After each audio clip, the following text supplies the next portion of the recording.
So without further ado, I would like to invite Michael Schmela to join us here on camera and with his microphone. I'm looking forward to your latest insights that you gathered in the recent months into the state of the solar industry. Welcome. Thanks, Marcus. Thanks for the kind introduction. Horst, thank you for the invitation.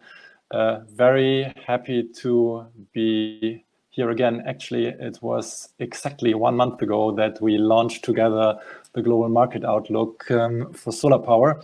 So I'm really happy now to look a little bit also beyond the market into what's going on in technology, what are the trends. Let me share my screen. And okay, so I want to talk about how to innovate the solar decade, and I hope that it will become a solar decade. It's not yet clear. We're just at the start. And so let's see what the subtitle says. What's needed to turn low-cost solar power, Horst already mentioned it, into a true mainstream energy source in the 2020s. Let's start first with solar cost. As Horst mentioned already, solar's success story is there, and it has a variety of reasons.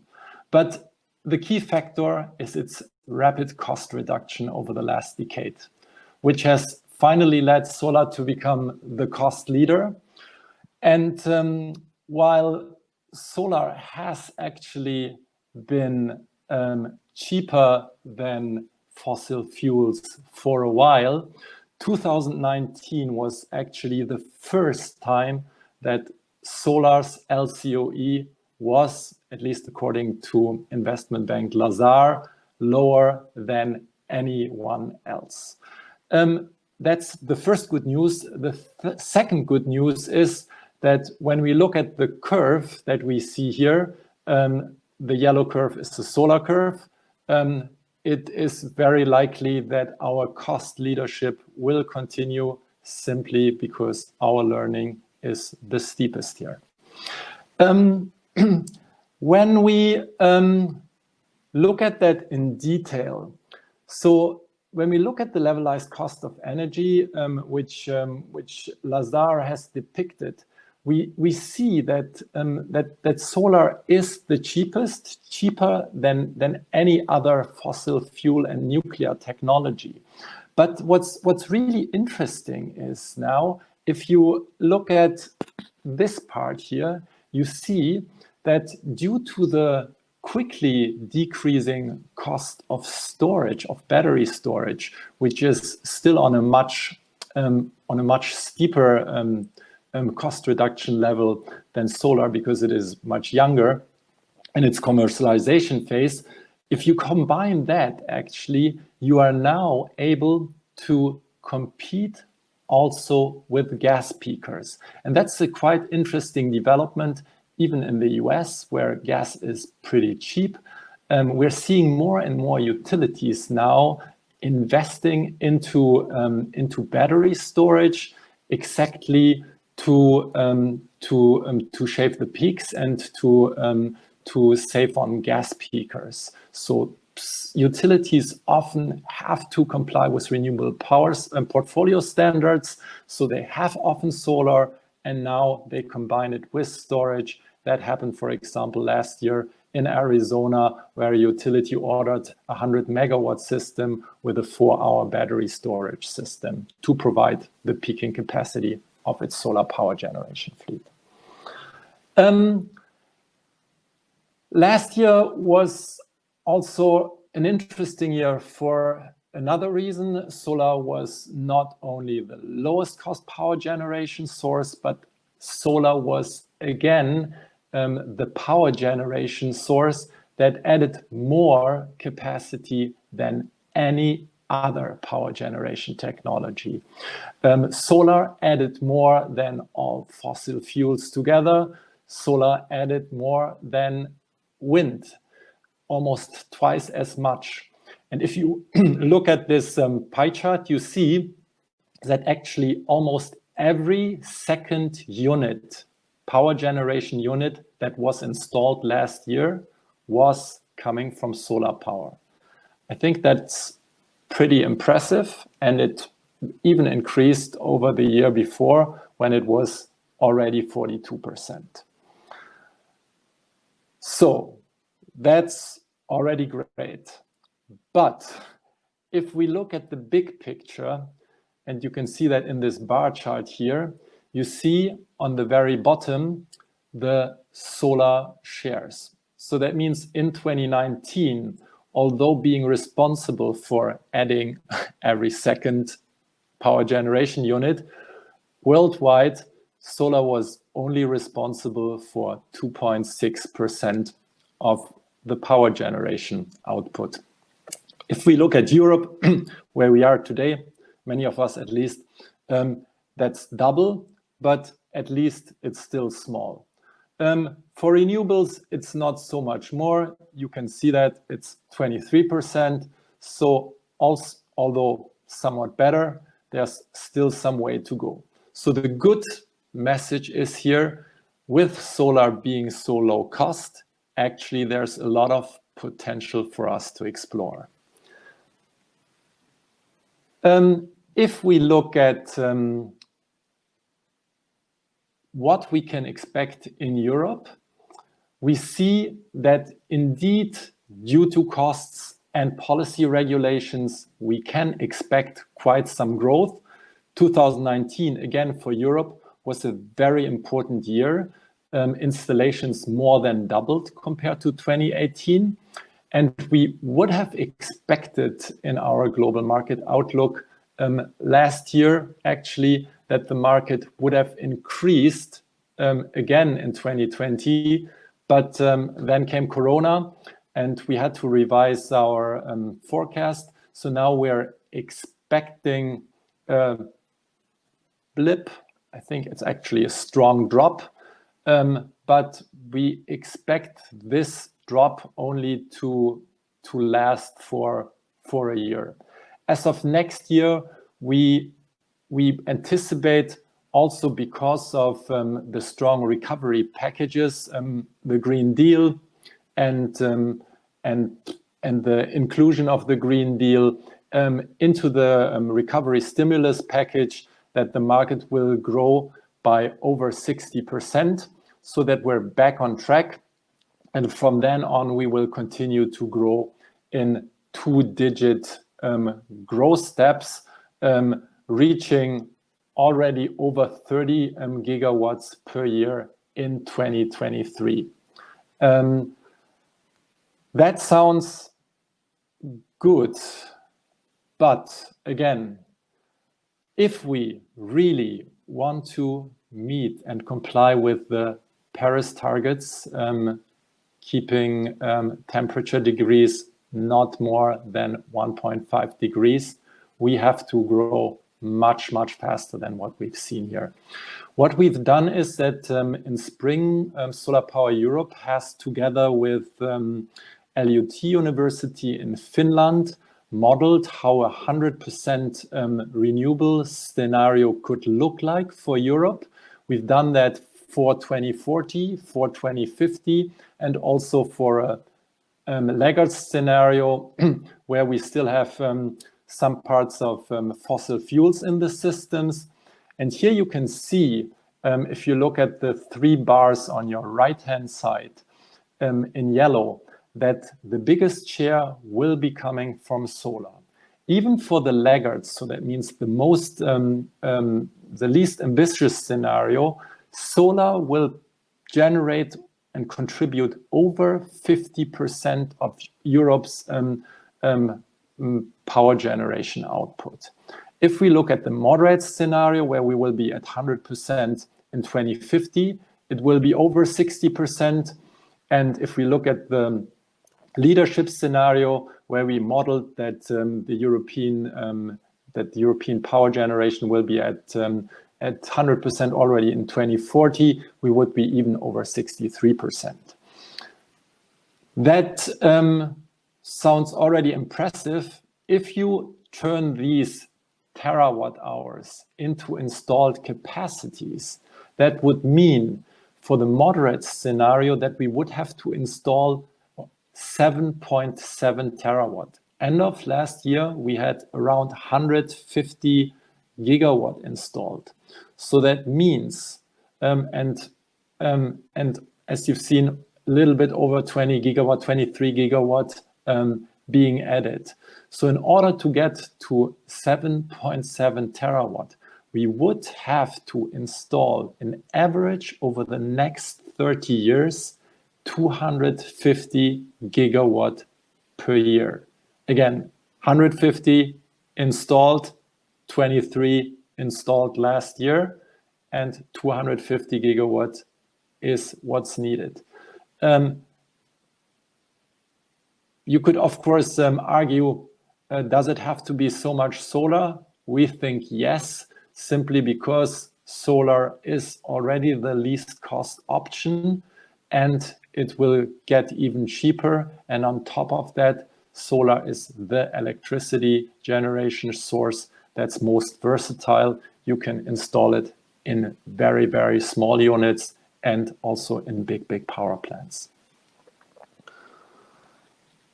Okay, so theoretically, one could think the target is quite ambitious, but due to the low cost, solar should be capable of doing that. And yes, actually it should. However, in order for solar to be able to manage that growth, we need also huge investment in infrastructure. Electrification of the energy system is needed. That means we need also big investment in grids. So that means everything around solar also has to be taken care of. And we need, of course, the policy frameworks that enable that growth and take away the barriers that are in front of us and that everyone who is active in solar knows very well. This slide here shows data from IRENA, from the International Renewable Energy Agency, where you can simply see that in 2017, fossil fuels received 3.5 times more subsidies than renewable power generation. If you add on top the external costs, so that means air pollution and climate cost, you add up to 3.1 trillion in indirect subsidies for fossil fuels, which means there's a factor of 19 between the support of fossil fuels, nuclear, and renewables. So that means what we also need, we need a level playing field in order to do that. Nevertheless, all these challenges mean, obviously, that we have to stay innovative. And that's what this is about here, and that's what I would like to talk about today. So what I've done briefly is I looked at the 30 presentations we are seeing today, and the companies that today and tomorrow, and the companies that will be presenting are coming half from the field of inverters, a quarter is module producers, we have also racking producers, a system installer, a company from the wholesale business, and a VC company. So actually, this chart is nicely representing basically the whole community involved in installing solar system. Everything here is needed. And the interesting thing here is also that when we look at the costs of a solar system today, a lot has changed. While in the past, the module was always the most expensive cost part. That's not true anymore.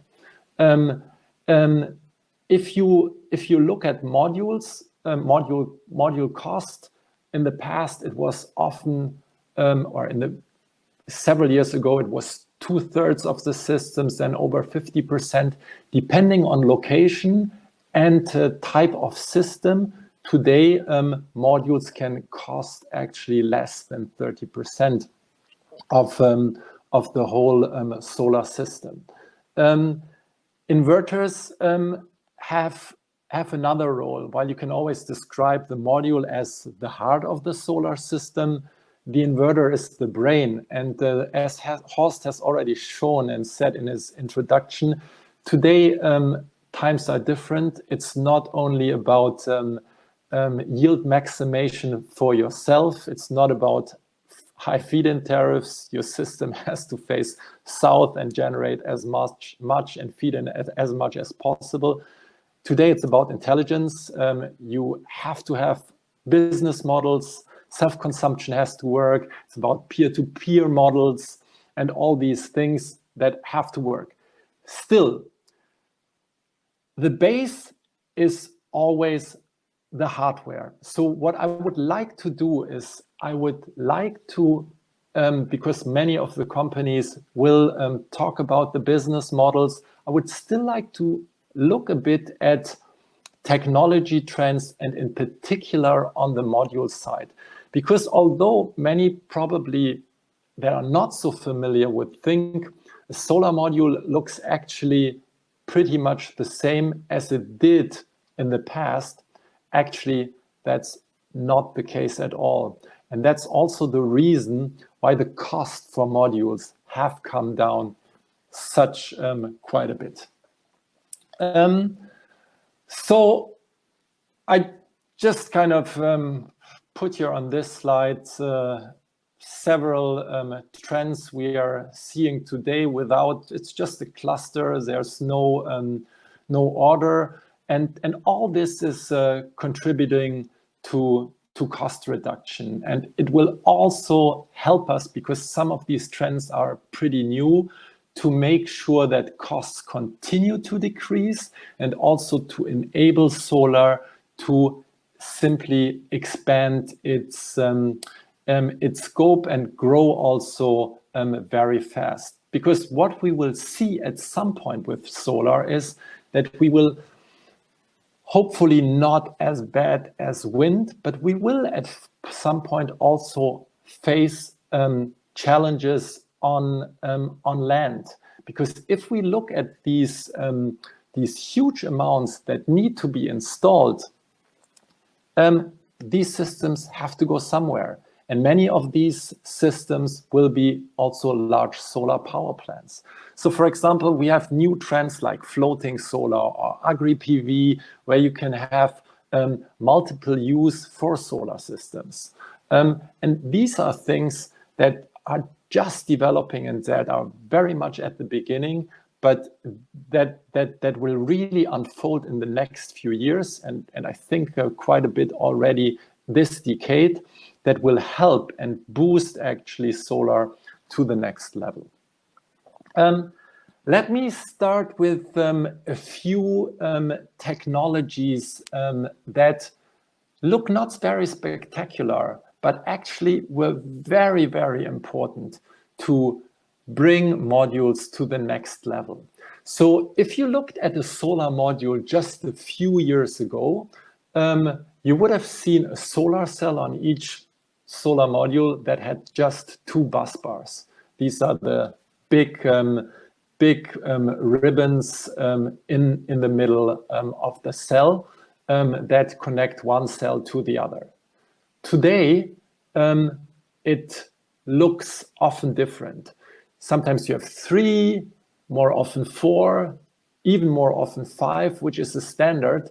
But what's happening more and more is that you don't see bus bars anymore. Actually, you rather see so-called multi-bus bar technology, although the term is a bit is misleading. It's actually rather a bus bar-less technology where you have a lot of fingers actually that are very thin and can thus or on that hand actually produce less shading, but on the other hand can better collect actually the electrons, and that actually reduce resistivity, so that that actually the power output can be increased. So only through this measure, for example, it was really possible to increase the gain for a module by 5 to 10 watt,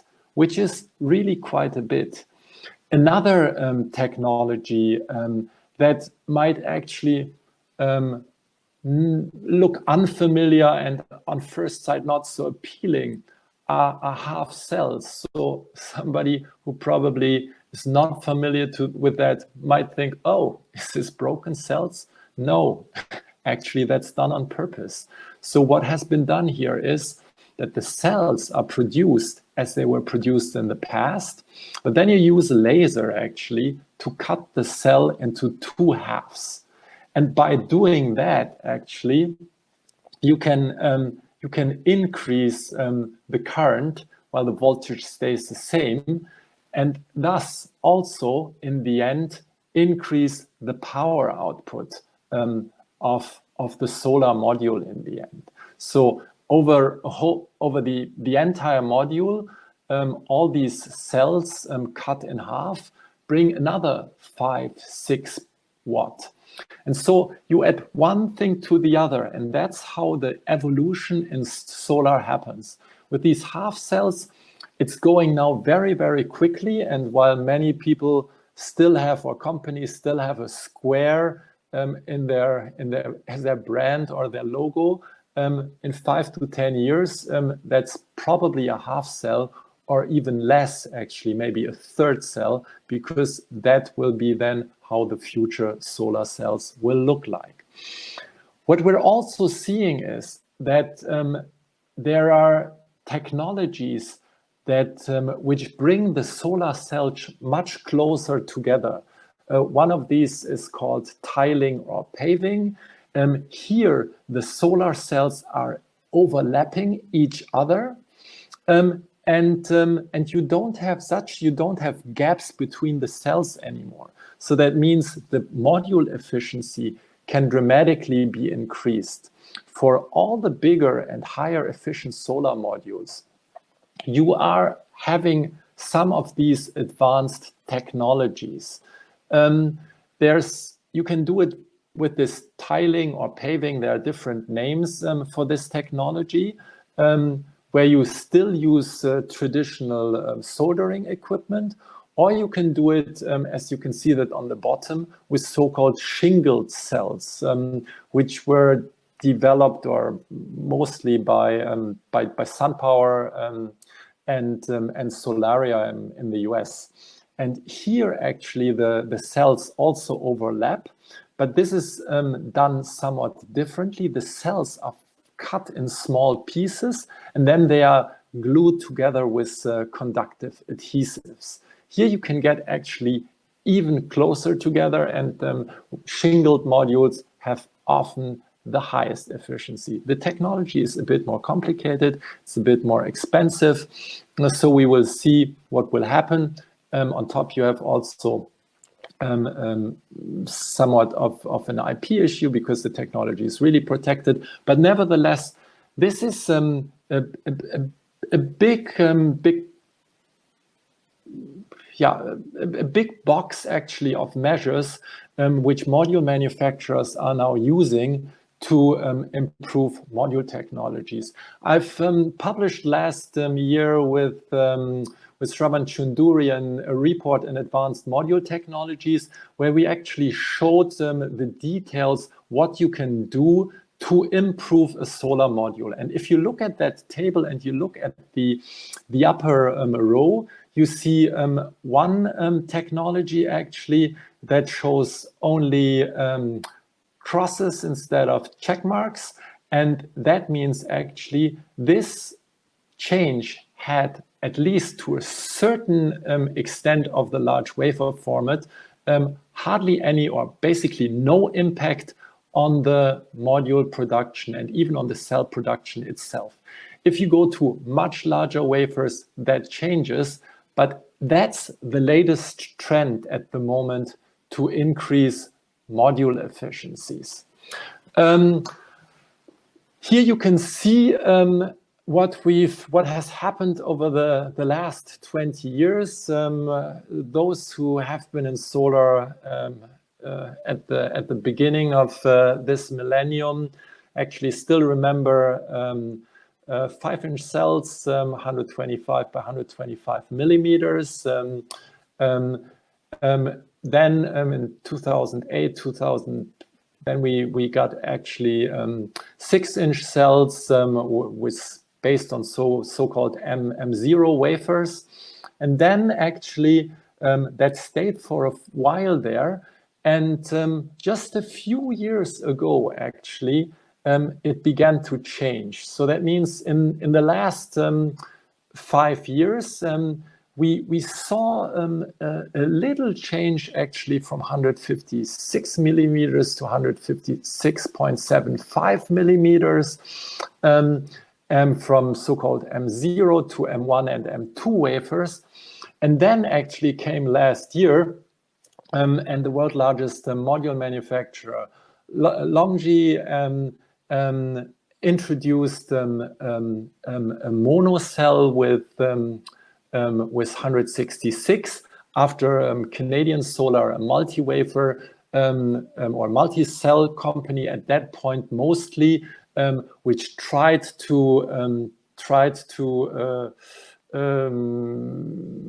compensate actually the lower efficiencies of multi through bigger cells, came up with 161.7 millimeters. That's the so-called M4 wafer format.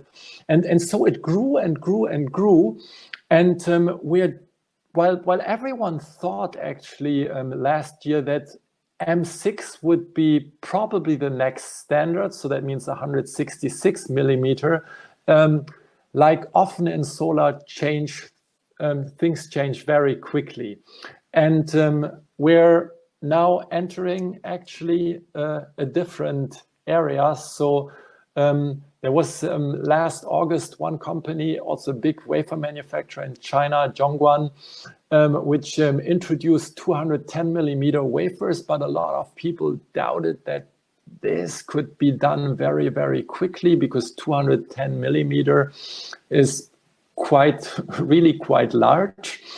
But here we are in mid-2020, and several companies have already not only announced to use that wafer size, but even started production. And one of those will actually be the next speaker after this keynote.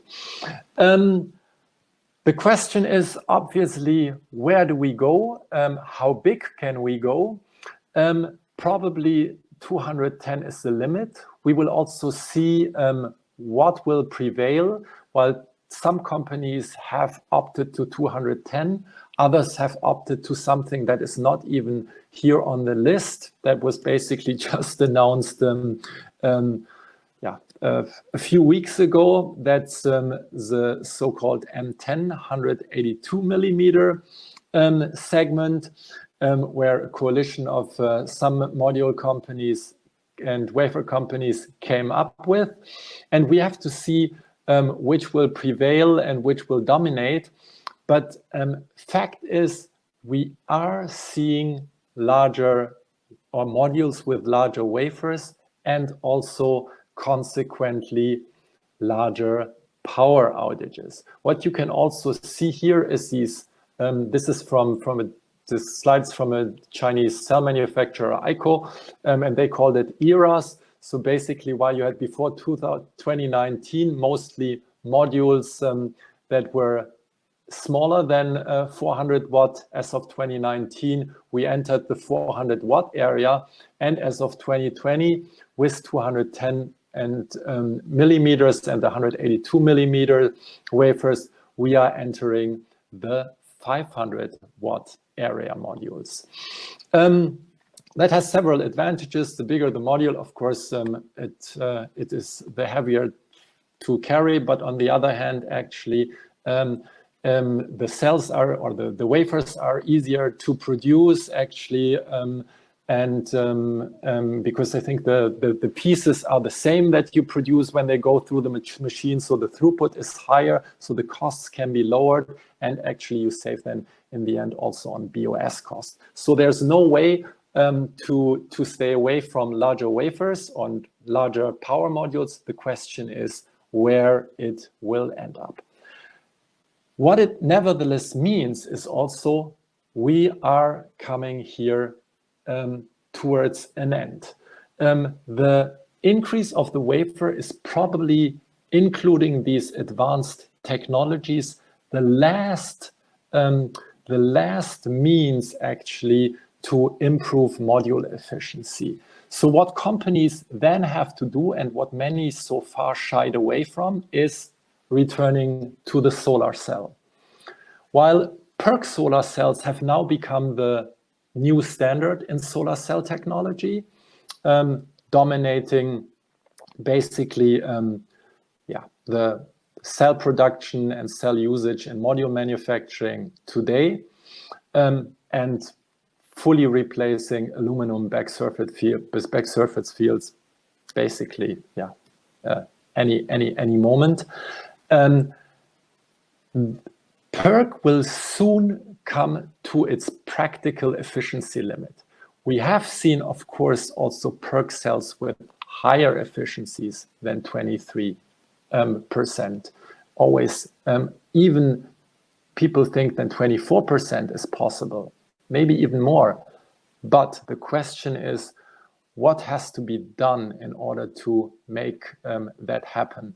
And many experts think that PERC is already coming to its economical efficiency limit. So what's next?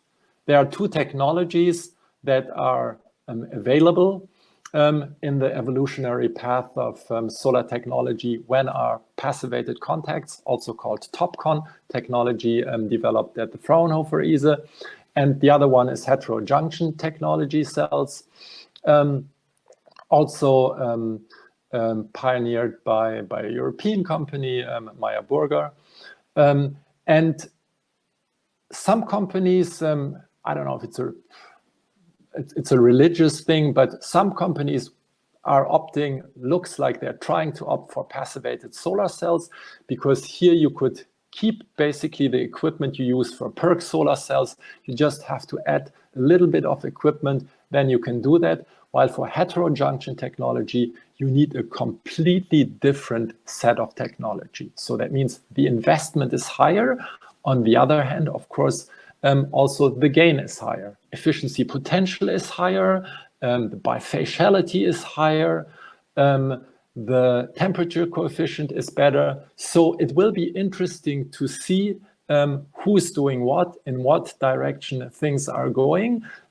Probably the most surprising and interesting thing that recently happened is that Meyer Burger, as a pioneer in that field, decided not to sell its equipment anymore, but rather go captive. So they are so convinced about their technology that they decided we do it now on their own, and produce simply solar cells and modules in the future.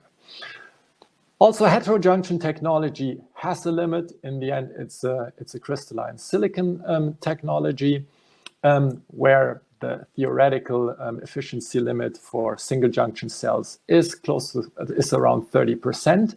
So the next step would be to go to tandem cells, and here you can use a silicon cell and another cell with a different band gap, so that you can simply harvest more sunshine from different wavelengths. And the latest and most interesting technology is perovskite. A lot of companies are working on that. The record efficiency from Oxford PV is at 28%, and they think that they could go even in a few years up to over 35%.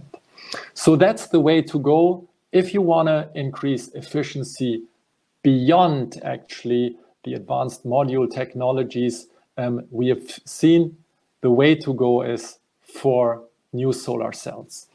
The interesting thing is also what you can see on that slide. I borrowed that from Meyer Burger, which pitched that in one of their latest annual results presentation, and here you can simply see that, especially in the residential field, customers, and the commercial field also, customers are willing to pay also for efficiency. You see on the left in this red circled part that these are the efficiencies from companies that are able to sell their products at higher margins. This is a very interesting topic, because in the field of power plants, where the big chunks of modules go, the competition is very fierce, and every cent or part of a cent counts. These companies that are able actually to build a brand, to establish themselves with high efficiency technologies, are able, and you can see that on these in this lower diagram in gray, are able to generate higher margins.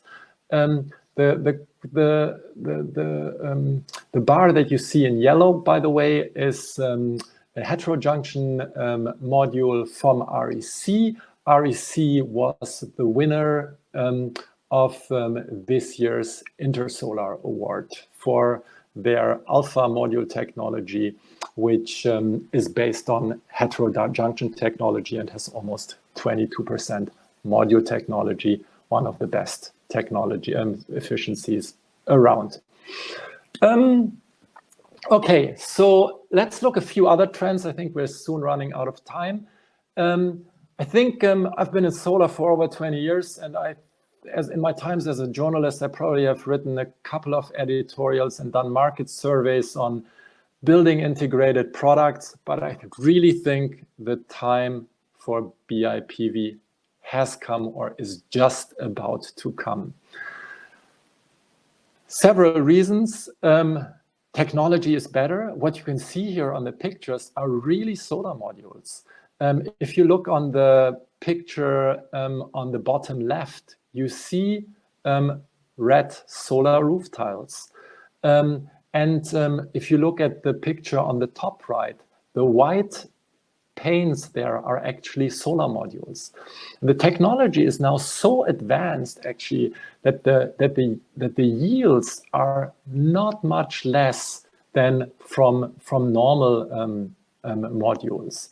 So the interesting thing here is that solar is much more flexible, the technology portfolio is bigger, and the costs are so much lower that architects and developers are looking at it differently than they did it several years ago.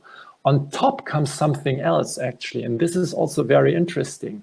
We're seeing now that politicians are understanding the urgency of climate change and consider solar a crucial part of the solution. And while California was the pioneer in making it mandatory for new roofs to install solar, we're seeing that in more and more cities and states doing that. For example, recently Germany's smallest state of Bremen also made it mandatory. Yesterday, it was in the news that the minister president of Germany's largest state, and also the state which has the best sunshine rates and most installations, Bavaria, is also opting for new commercial buildings being obliged to install solar. And he's even thinking about making this also obligatory for residential new builds as of next year. So my bet is that I think we will soon see BIPV coming. All right, Michael, I know you asked me to give you a small sign when we're nearing the Q&A. So if you could come to an end in the next minute, then we still have a couple of minutes left to answer one of the other questions. 2 slides. Okay. I just wanted to show 2 things still. Another thing is also, and this is also part of the solution, that's grid intelligent solar. While in the past, actually, solar was, as I mentioned already, for optimizing your own solar system, your own energy production. That's changing, actually. And here comes into play also the intelligent inverters. And we will hear many stories about that, many presentations about today. So with the help of inverters, solar systems are now able really to do frequency regulation, ramp control, spinning reserves. So solar can provide really ancillary services. And if the policy frameworks are that way, these are also ways for solar actually to generate money. So that's really important that the policy frameworks are adapted for such business trends to evolve.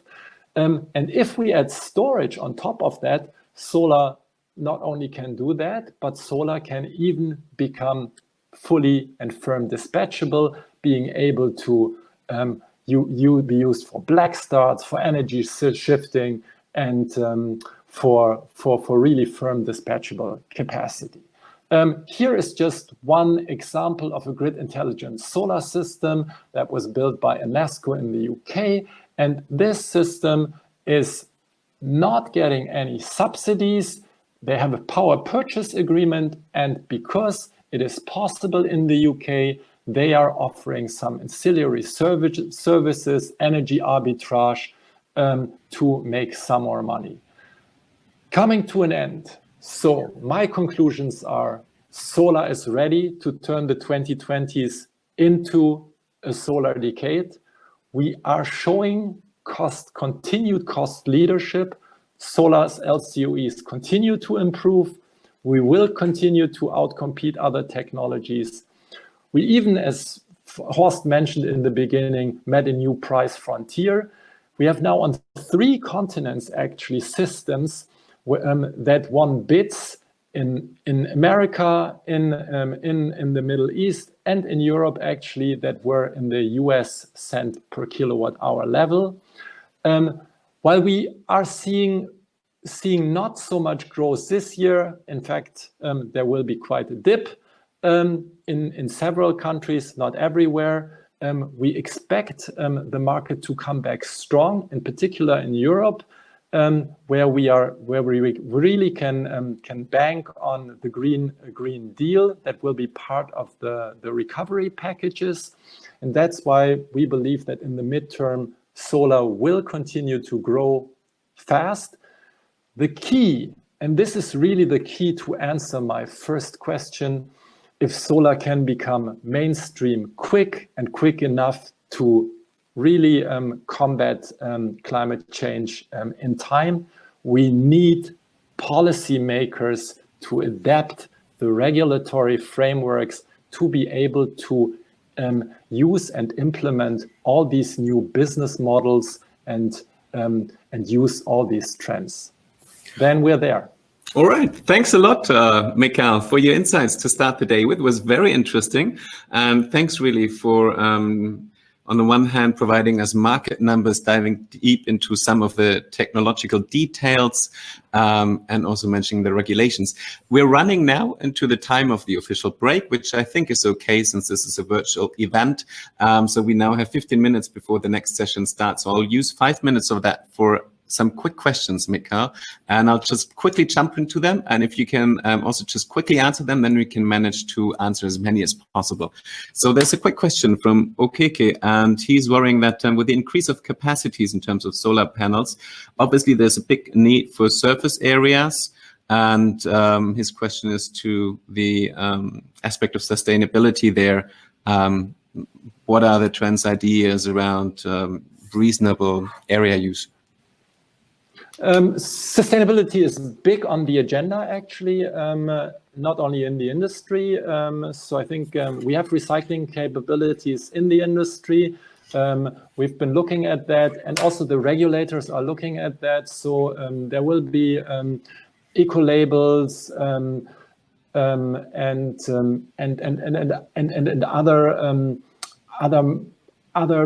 other things you have to consider, actually, to make sure that that solar is sustainable, that sustainable materials are used, and that it is being recycled after the end use. Okay. Oh, Michael, by the way, you can stop your screen share. Then exactly, we can only have the two of us in the window. So there was another question by Jesus. And could you explain certain trends about the new doping minerals components in wafers? Sorry, I didn't understand you. Could you explain certain trends about the new doping minerals / components in wafers? I don't know exactly what he means in terms of doping. So I think the latest trends in cells, at least, is that that they are talking about gallium doping now. So that means replacing one dopant through the other, which will decrease or combat some of the degradation trends. But I didn't know. Mm-hmm. Do you have an opinion about the next generation perovskite solar cells? Are they cheaper or more efficient? AIDS wants to ask that. Let's see. I think we will soon see where perovskite actually stands, because Oxford PV has just, or is currently, setting up a 125 megawatts factory, a first pilot line, where they want to produce their tandem cells, and that's for next year. They are pretty upbeat. They are probably by far the leader. So if that works out, then perovskite is probably something to really reckon with. Mm-hmm. Then there was a question by Arno. Why are we still using inverters which bring 52% of the installation cost, when eventually knowing that nearly all of our appliances are operating on low voltage DC? Again, sorry? The question why we're still using inverters, although most of our appliances are operating on low voltage DC. Okay, it is a traditional thing, so let's see what will turn out in the future. That's the way to go for the moment. Mm-hmm. Do you think, like, when it comes to the different modes of solar modules, like roof-mounted, ground-mounted, floating PV, what's your assessment on the significance of the different ways in the future? In the end, I think we need all of them. And that's also the advantage of solar, that it's so versatile. Unlike many other technologies, we can, as I mentioned, have even if you're living in an apartment, you can stick one solar module to your balcony that works, and you can have super big power plants. So it depends also on the region and the location, what is possible. I don't know, in countries like Taiwan, for example, where there's not so much space, will be more rooftop systems. Singapore, for example, they are extremely looking into floating solar because there's also not so much space. So that really depends on where you are. And the nice thing, it's a complementary set, and wherever you are, you can choose what's the best and most cost attractive option. All right, thanks a lot, Mika.